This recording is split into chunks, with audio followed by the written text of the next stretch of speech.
This presentation, The Changing Face of Downtown Cary, from the Friends of Page Walker in partnership with the town of Cary, is a visual tour of historic properties in downtown Cary. Tonight we will learn about the evolution of the area of downtown that's north of the tracks. That is, the CSX and Norfolk Southern railroads that converge in downtown. As Cary grew from a railroad town to a suburban highway town to an urbanized town, and we'll hear stories about historic properties and the people associated with them. This is the second in our annual series of presentations about downtown Cary. Last year, we focused on Chatham Street. This year, we're moving to portions of Academy Street and Harrison Avenue and nearby areas that are north of the railroad tracks. We plan to review other parts of downtown in our future programs. It's fitting that we're offering this program during May, which is designated nationally as Historic Preservation Month.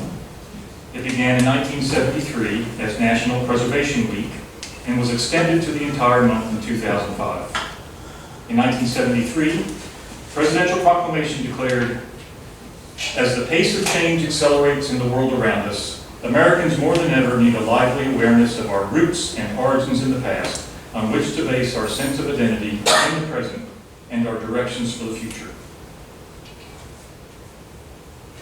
Although people lived in and around Cary for many years prior, Cary began around 1870 as a railroad town when Frank Page built a depot and a hotel to serve passengers on the newly constructed Chatham, later Seaboard Railroad. The railroad sparked the development of our community as churches, businesses, residences, and a school sprung up in what's now downtown Cary. With the rising popularity of the automobile in the first half of the 20th century, Cary grew into a suburban town. In the 1920s, the paved Western Wake Highway, now Western Boulevard, connected Cary to Raleigh via automobile, followed by paved roads to Durham and Apex. The road from Raleigh to Cary was rerouted from Cedar Street to Chatham Street, then just a county lane, and Chatham Street served as US Highway 1. Motor hotels around Cary sprang up along with gas stations to service increased vehicular traffic throughout our little town. Cary became a small suburb of Raleigh with about 3,000 people in 1960. With the arrival of Research Triangle Park and IBM in the 1960s, Cary began a period of rapid growth. By 1970, the population had more than doubled to nearly 8,000 people. Cary pioneered the concept of planned unit developments for new housing as the rapid growth continued, surpassing 100,000 people in 2002. Today's Cary has many urban elements. It is an employment center and a destination of its own, no longer just a suburb, with a population approaching 200,000 people. I'm Bob Myers. Julia Morrison, Marla Durrell, and I are presenting this evening. We're all friends, volunteers. Julia and I serve on the board of directors, and Marla chairs the Preservation Advocacy and Garden Committees. Julia currently serves on the Town of Cary Historic Preservation Commission. Marla and I are past commission members. Carla Jordan Michaels is also a Friends Board member, and she performed research and drew on her vast knowledge in archives to generate much of the content in this presentation, and we are most grateful for her efforts. Another Friends Board member, Barb Wetmore, contributed information about the railroads. We have another Friends Board member, Brent Miller, to thank for creating the slideshow and writing the script and serving as projectionist. Brent also previously served on the Historic Preservation Commission. We know that you may have questions that arise during the presentation. We ask that you please hold them until the end, and we'll be happy to answer them. These early maps of the portion of downtown we're focusing on in this presentation show how the area has evolved through the years. Elva Templeton, who was the daughter of Dr. J.M. Templeton, drew a map showing various homes and businesses on the streets in Cary around 1906. This map was based on her memory, and it's a great historic resource that we'll use several times during the presentation.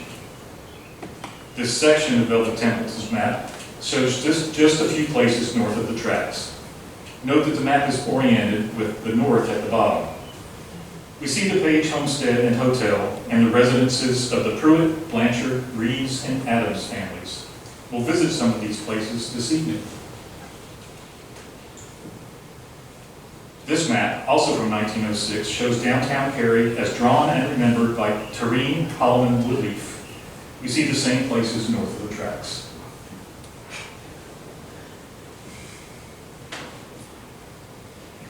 This 1923 map by Tucker and Woolen engineers adds detail for some of the residences along North Academy Street, but the most notable feature is the new subdivisions that became the Kingswood neighborhood.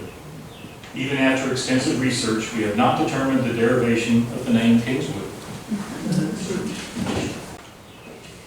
This map shows the properties north of the tracks that we'll talk about this evening. We'll begin in the railroad area with the Union Depot. Then we'll jump ahead to the modern urban era and visit homes in the vicinity of a future multimodal transportation hub, notably along Hillsborough Street.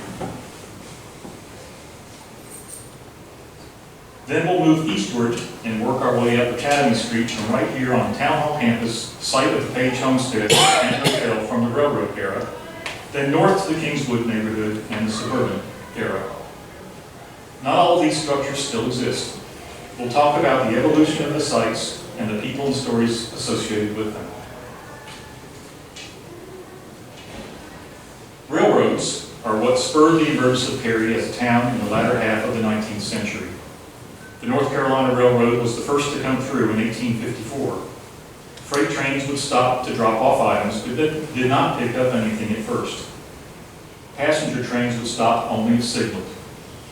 The Chatham Railroad came through on a second set of tracks in 1868 to carry coal from the mines in the Deep River area of Chatham County. Before being incorporated as Cary, this little train stop was informally known as Page's Turnout, the place where a railroad switch was located near the Page Hotel.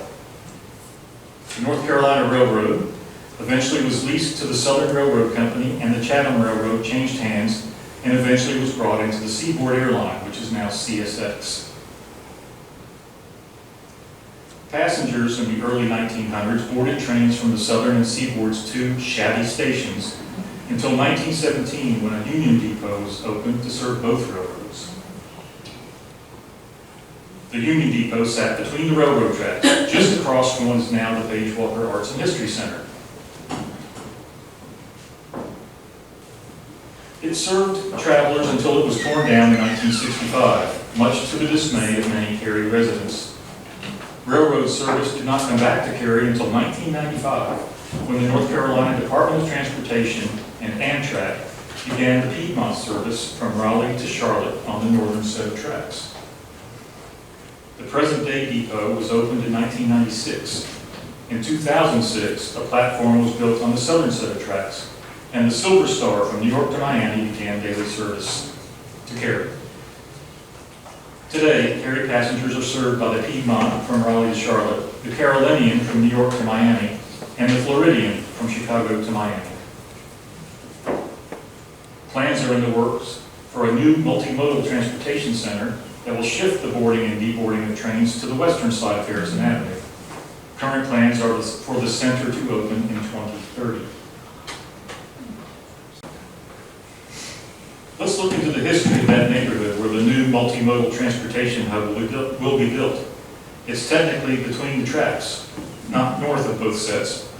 The area is bisected by Hillsborough Street and bounded by West Street on the west and Harrison Avenue on the east.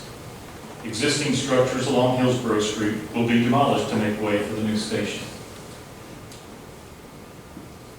Cary's newest local historic landmark stands on the western edge of the site, just outside of the area that will include demolition. The Levy and Clarence Braswell House, located at 309 Northwest Street, is situated within a historically residential neighborhood just northwest of downtown.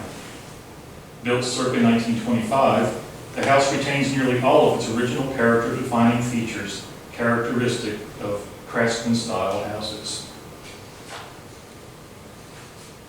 Interior details such as original oak hardwood flooring, two-panel doors with crystal doorknobs, built-in cabinetry, and a coal-burning fireplace that has been sensitively converted reflect the quality craftsmanship typical of the era. Situated between the historic railroad lines that helped shape Cary's early growth, the house serves as a rare physical reminder of the town's 1920s residential expansion as Cary's railroad era was drawing to a close. Once part of a cohesive neighborhood of similar bungalows, most of the Braswell house's contemporaries have been demolished and replaced with modern construction, making its continued existence particularly meaningful. Its mature trees and original setting further enhance the house's integrity of location and feeling. Several homes along Hillsborough Street will be lost when the transportation hub develops. We'll share what we know about some of these houses, and we'll admit that we don't know for sure. We welcome any input that might answer some of the questions we've uncovered. We return to those same maps from 1906 and 1923 that we examined earlier, this time focusing on the Hillsborough Street portions of the maps. Elva Templeton's 1906 map shows two homes on Q Whipple Street, which is today's Hillsborough Street. We are still researching the history behind that street name and hope to include it in a future program. Recall that this map is oriented with the south at the top. The map shows the McConney home, spelled differently on a later map, and the Crocker home, which is pictured as the home that stands today at 213 Hillsborough Street. It includes the notation furniture maker, made pews, pulpit, altar rail for Methodist Church. We'll come back to this shortly. The 1906 Woodleaf map notes on the northern side of Hillsborough Street, Jones, Murdoch, Talley, Pleasance, and Crocker homes, and on the southern side, Avery, Seagroves, Walker, and another Crocker home. The 1923 map shows Wood, Smith, Brown, Murdoch, Jones, Pleasant, Blake, Pruitt, and a second Pleasant residence to the north, and Jones, Gray, Murdoch, and McConaughey homes to the south. There's a commonality among these maps, but also apparent contradictions. Apparently some of the homes were known by different family names at different times, and there might have been some house trading occurring along the way. Let's look at the people associated with some of these houses and explore what we know and some of the mysteries. The house at 226 Hillsborough Street is listed on the 1923 map as the Brown House. Although State Historic Preservation Office records list this house as circa 1923, and Wake County property records list it as being built in 1950. The house is clearly shown in the 1906 map. We found the property transfer from Frank Page, Cary's founder, to J.W. Creel in 1896.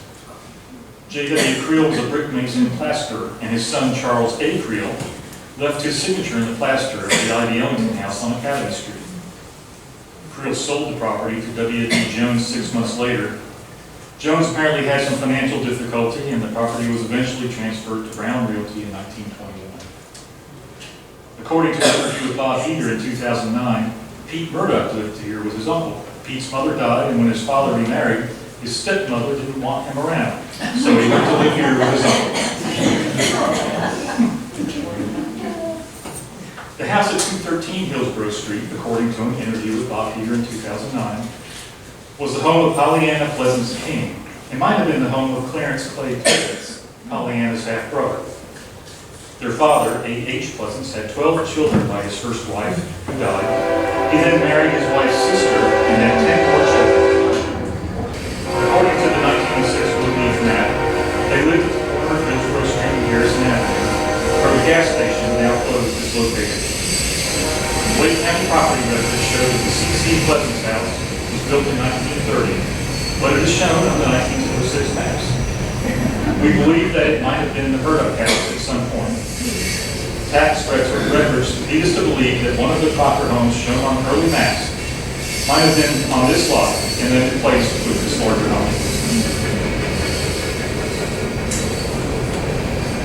The Crocker family lived at Hillsborough Street facing Garrison Avenue.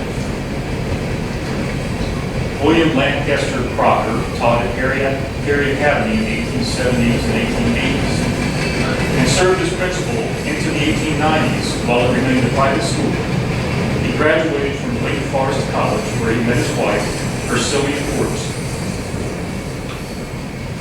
Alonzo Stanley Crocker either built or did woodworking for the Ivy Ellington House, now located across from the downtown Cary Park, according to family oral tradition. As Elva Templeton noted on her map, he also did woodwork for the Methodist Church, now Cary First United Methodist Church on Academy Street. Alonzo was married 3 times. First to Susanna Laird Rabbitoe, sister of Catherine Rabbitoe Page, who married Cary founder Frank Page. After Susanna's death, Alonzo married Laura California Avera, who also died. His 3rd marriage was to Julia Turner, who was left a widow.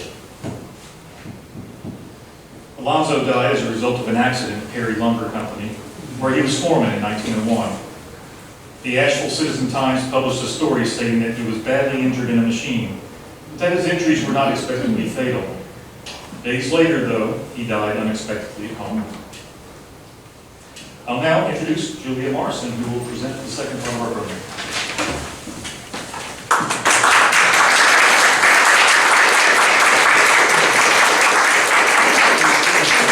Thank you, Bob. Okay, now we'll move a couple blocks to the east to the site where we are now, Town Hall campus and the Page Walker Arts Center.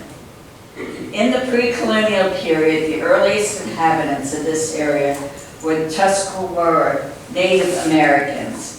In the 1750s, white settlers and explorers came to this area, and in 1760, John Bradford opened an ordinary, or an inn, so that the first name of the place we now know as Cary was Bradford Ordinary. Around the time of the Revolutionary War, 2 different men, both named Nathaniel Jones, owned most of the land that's now Cary. Nathaniel Jones of Crabtree owned much of the land that's now western Cary, and Nathaniel Jones of White Plains owns much of the land that is now eastern Cary. In the first half of the 20th century, Eli Yates arrived and his family operated sawmills and grist mills. Rufus Jones started the community's first free school and was an early trustee of the first church, Ashbury Methodist, that was established near, which is now Trinity Road and East Chatham Street. In the second half of the 19th century, the railroad arrived here, and Allison Francis, known as Frank Page, built a homestead, a sawmill, a post office, a dry goods store, and a hotel near the railroad, which he operated with his wife, Catherine K. Rabbitoe Page.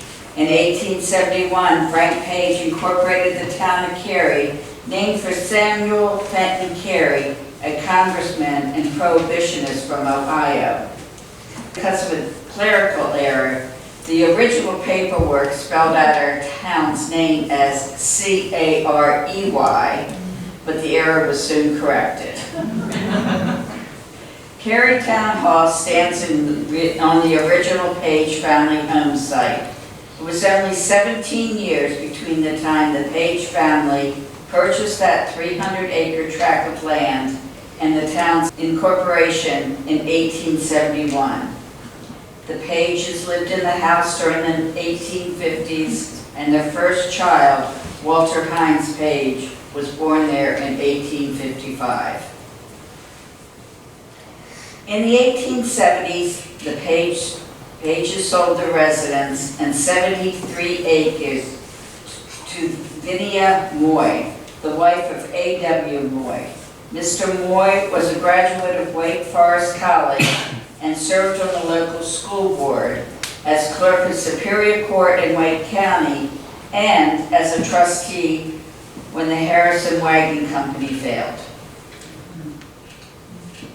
One of Moy's children was Mary Moy. She married Thomas Ferdinand Wilkinson, who had moved to Cary from Amelia, Virginia around 1895 to work at Frank Page's Cary Lumber Company.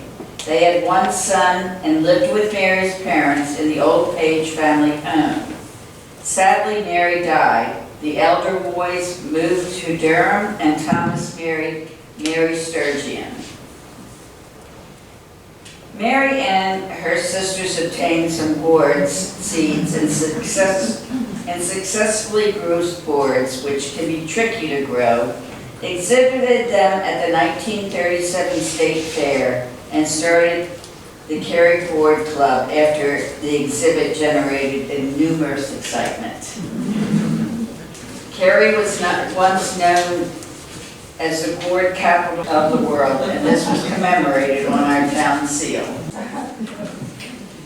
The Gourd Village Garden Club was one of the earliest garden clubs in North Carolina. Gourd festivals were held in various locations around Cary, and the Gourd Festival was so noteworthy and popular that it was featured in our old state magazine in 1956. Fire destroyed the original Page homestead in 1970. The only structure that remained was the smokehouse, which stands at the edge of the A&B Kratzer Educational Gardens on the grounds of the Page Walker Arts and History Center.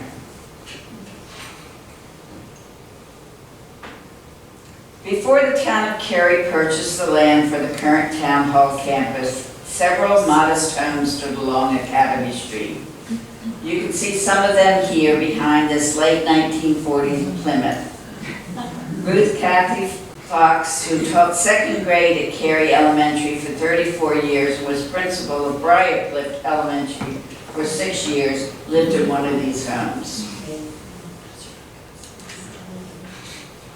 The Page Walker Arts and History Center, where we're sitting right now, was originally a railroad hotel built around 1870 by Frank Page. It served passengers on the North Carolina and Chatham Railroads. It is a rare example of the Second Empire architectural style in Wake County, and was considered very sophisticated and fancy when it was built. Page sold the hotel to J.R. Walker in 1884. The Walkers continued to offer meals and rooms to travelers until 1916, after which it was used as a boarding house and private residence. It eventually became vacant and dilapidated, and it was at risk of being lost. In 1985, the town of Cary purchased the building. The Friends of the Page Walker Hotel raised funds and, in partnership with the town, oversaw the restoration of the hotel for its use as an arts and history center. This year-long process is documented on the Friends website in Ann Kratzer's series titled A Look Back. A new wing was added during the restoration to incorporate modern facilities and ensure that the building is accessible to the public. Today, the Page Walker Arts and History Center is a Cary historic landmark that hosts arts programming, civic education, and the Cary Heritage Museum on the 3rd floor. Ann Kratzer founded the Cary Historical Society that later became the Friends of the Page Walker Hotel to save this building.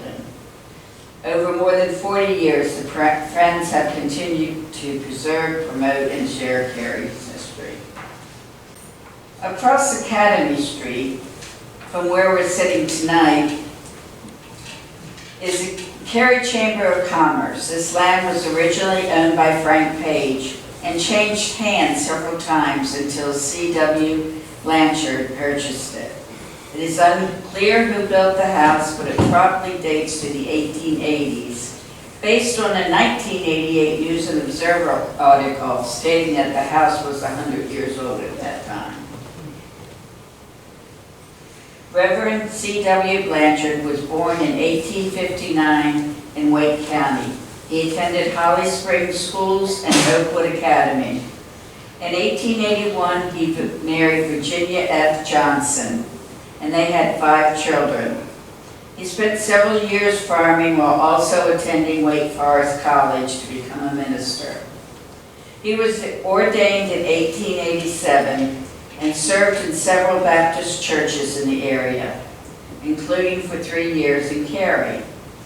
In 1902, he was named a general missionary at the local Baptist conference. He also was a stockholder in Cary High School, a private academy at that time. The house changed hands and by the 1990s was abandoned and in poor condition and was demolished. In 1992, the Turner family sold the land to the Cary Chamber of Commerce. Before the house was demolished, local artist Nell Chadwick painted the historic house. Jerry Bard purchased the painting and graciously placed it on permanent loan to the Friends of Page Walker. And this painting still hangs right here in this building in the music room on the second floor. The Adams and Rivas homes are shown on Iva Templeton's map and the 1923 map. Recall that the Templeton map is oriented with north at the bottom. The 1923 map erroneously has the name J.T.H. Adams rather than J.P.H. Adams.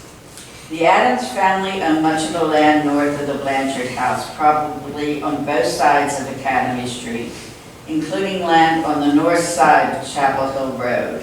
That is to say, they owned much of the land in the vicinity of Adams Street. James Pink, or Pinkney, Henry Adams, also known as Buck Adams, was born in 1845 and married Fidelia Yates, or Lydia, as she was more commonly known, in 1869. J.P.H. served Cary in many capacities as Justice of Peace, Magistrate, Member of the Legislature, Wake County Register of Deeds, Deputy U.S. Marshal, and an agent in the Revenue Service. We have this charming anecdote from 1891 regarding one of J.P. Adams' son, Al. I'll let you read that in a minute.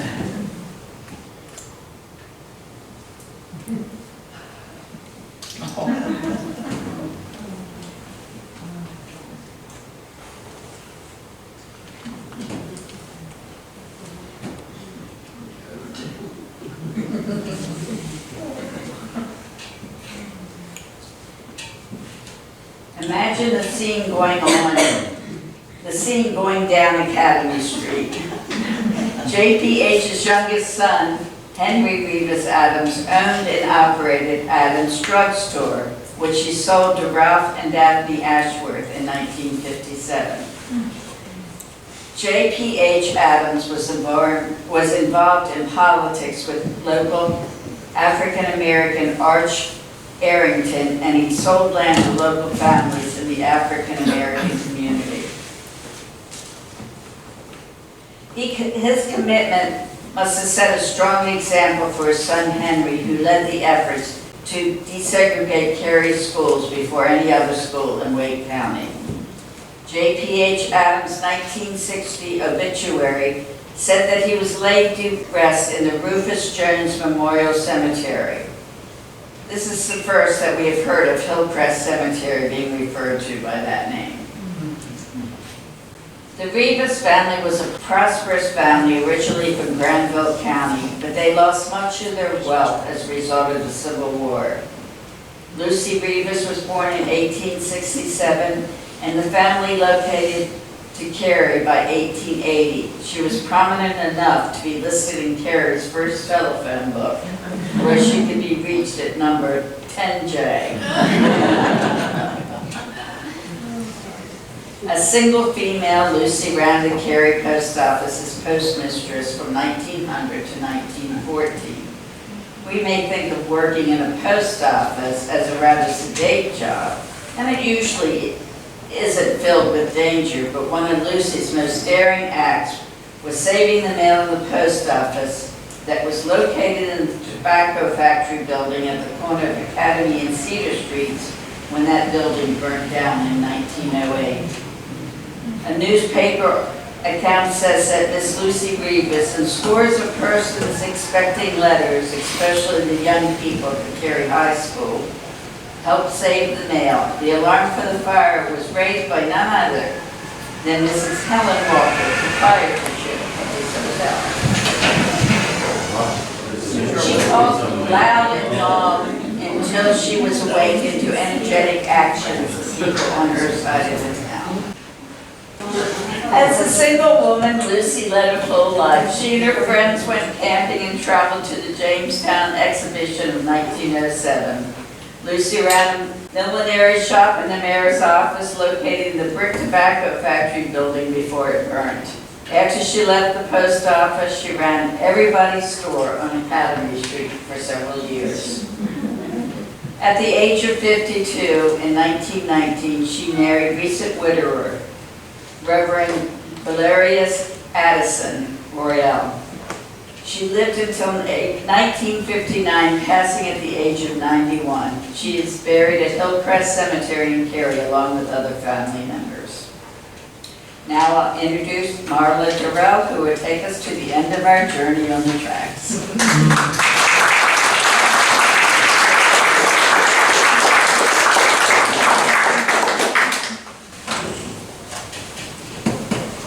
The 1906 maps don't show anything north of Durham Road. The 1923 map shows what we know as the Kingswood neighborhood today. African Americans began to acquire a significant amount of land in the Cary area after the Civil War.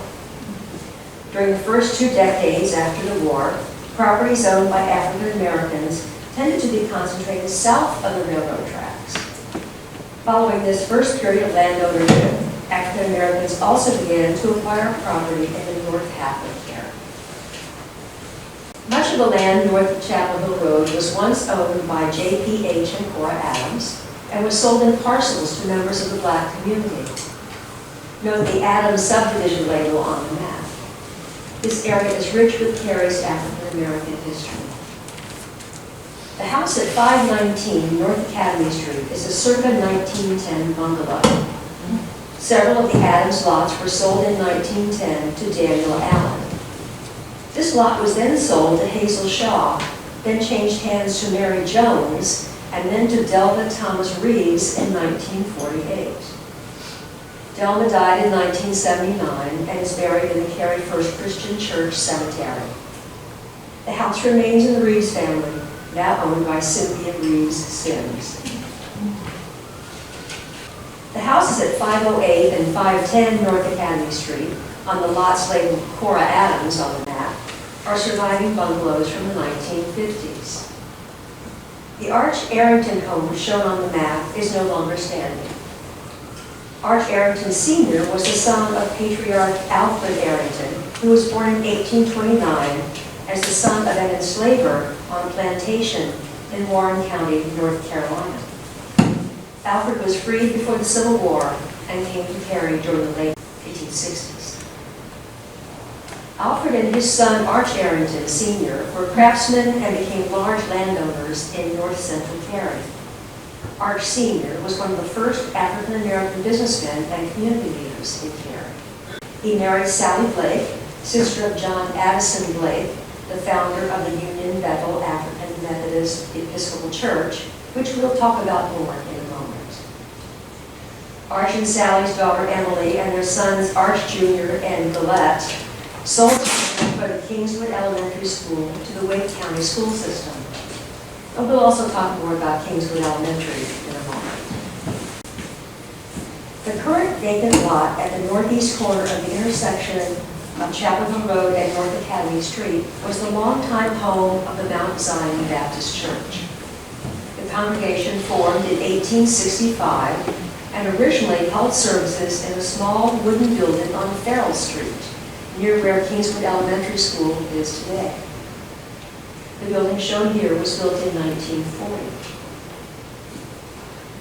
The congregation outgrew this building and moved to a new facility on Allen Lewis Drive in 2007 and became the non-denominational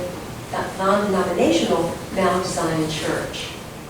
The building was home to another church for a few years before it was demolished.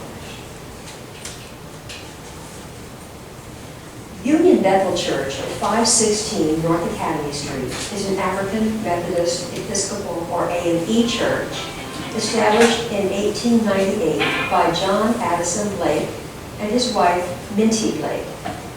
The Blake family moved to this community on what is now called East Johnson Street. The area at that time was known as Blake Hill, and people in the area referred to Union Bethel Church as the Blake Church. Recall that John Addison's sister, Sally Blake, married Arch Barrington Sr. The building dates to 1950 and is the only African-American church in Cary still in its original location. Kingswood Elementary School was built to replace the Cary Collard Elementary School, which once stood near the current-day Cary Elementary School downtown. The Collard Elementary School burned down in 1936. It was widely believed that the cause of the fire was arson, although it was never proven. In those days of segregation, some citizens did not want to pay for a new black school and argued that there was no land for one. So they proposed busing the black students to an elementary school in Method, an area east of Cary near Maryland College. However, Cary's African-American parents banded together, boycotted the busing plan, and demanded a replacement school be built in Cary. The Arrington family sold land for the school, and a 5-room wooden building was constructed. At one time, called East Cary Elementary School, it opened in 1937. To fill the new school, students from the Shiloh, Romcat, Asbury, and Method elementary schools were consolidated into East Cary Elementary School. In 1953, the original 1937 wooden building was replaced with a brick building to add needed space. Then in 1960, the school was expanded again to include a gymnasium, additional classrooms, and a cafeteria. In 1969, East Cary Elementary School became a fully desegregated all 6th grade school, and the school's name was changed to Kingswood Elementary School. In 1989, the school became the state's first year-round school and the first in the state to offer a voluntary year-round magnet program. It's now a Montessori STEM magnet school. Downtown Cary has changed significantly as Cary has evolved from a railroad town to a suburban highway town to a more urbanized town. And the area north of the tracks has played a significant role in Cary's history. The next time you walk by or drive down Hillsborough Street or North Academy Street, we hope you remember the stories you've heard tonight and the people who made history here. And perhaps you'll remember these. The Union Depot that traces back to when Cary was called Page's Turn. The Braswell House, Cary's most recently designated historic landmark. The furniture-making Crocker family who made pews for First Methodist Church. Bradford's Ordinary, which is what the Cary area was known as before it was called Page's Turn. Mary Sturgeon Wilson and the ladies who made Cary the gourd capital of the world. The Blanchard House that's remembered in the painting right here at the Page Walker. Alf Adams and his goat cart. Lucy Rivas, who saved the mail from the fire and could be reached by telephone number 10J. The Arringtons, Blakes, and other Cary heritage families who made Kingswood Elementary possible, and the Mount Zion and Union Bethel churches and their roles in Cary's African-American history. And who could forget Frank and Catherine Page's grand Second Empire Railroad Hotel? More than 150 years later, thousands of people visit this historic landmark. Some folks even come for historic preservation programs about the changing face of downtown Cary. The area north of the tracks in downtown Cary will continue to evolve. We hope you'll join us for future programs as we share the history of other parts of downtown Cary. Last year, we concluded with Laurie Miller's photo titled Horse-Drawn Memories. And Brett Miller chose to do the same this year, which makes it a tradition. It serves as a nice backdrop to remind you that we are the Friends of the Page Walker, a nonprofit volunteer organization with a mission to preserve, promote, and share Cary's history. We will be delighted for you to visit our website, follow us on social media, and sign up for our newsletter and email updates. You might even want to become a member.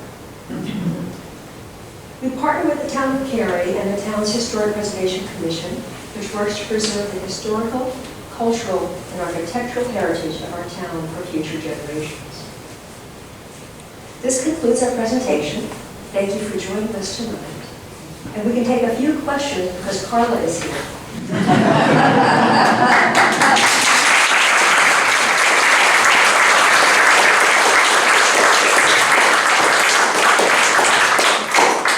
Your questions or your comments are welcome. Yes. So, since Cary started as a railroad town, there's a lot of development, obviously, as you talked about, that's been going on in Cary.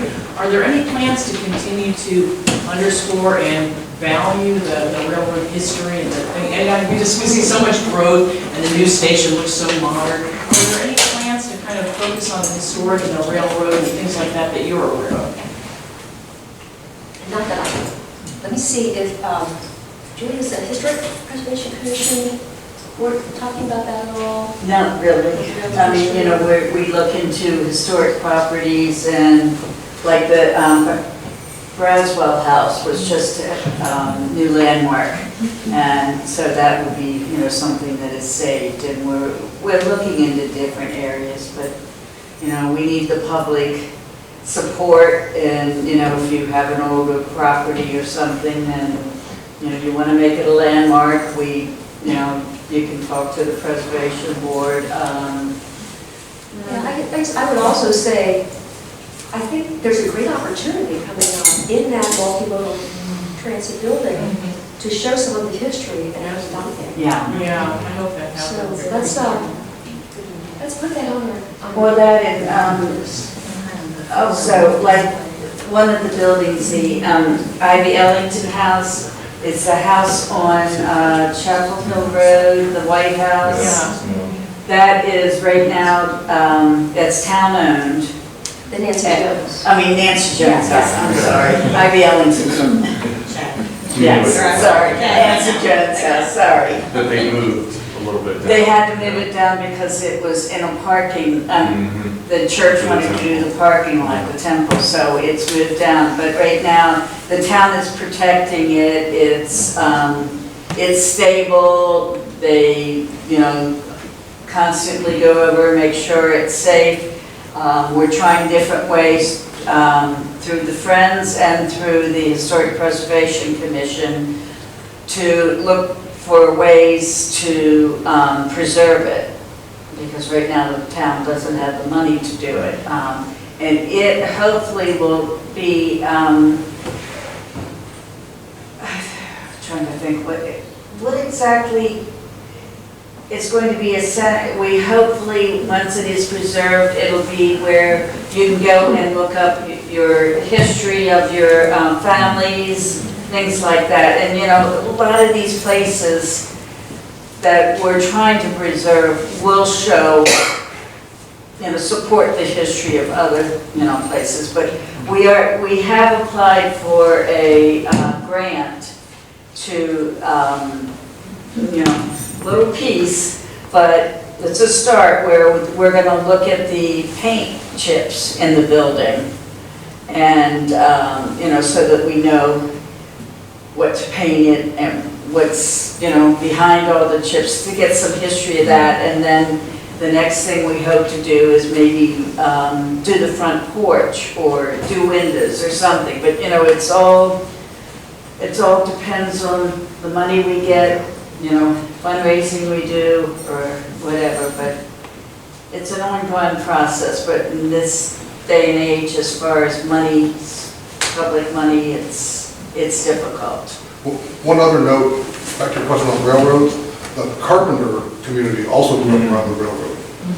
And there's a wonderful book by J.M. Edwards that talks about that and how it grew around here. It was a separate community at one time, and so there's a lot of railroad history, you're right, and it's been documented.